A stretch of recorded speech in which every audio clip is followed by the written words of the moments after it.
Hello mga ka-housemate! Naitanong mo na ba to sa iyong sarili? Magkano ba talaga ang kaya kong budget kada buwan para sa monthly amortization? Simple lang ang rule of thumb, ka-housemate. Ito yon.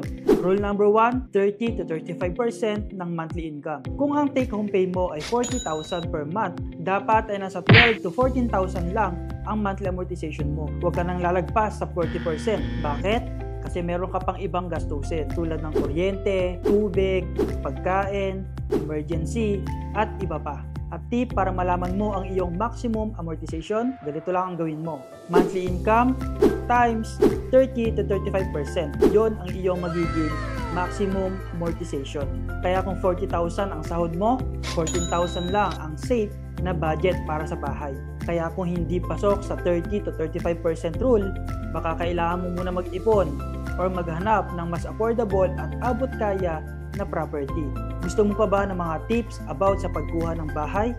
Follow mo na ako at see you on my next video.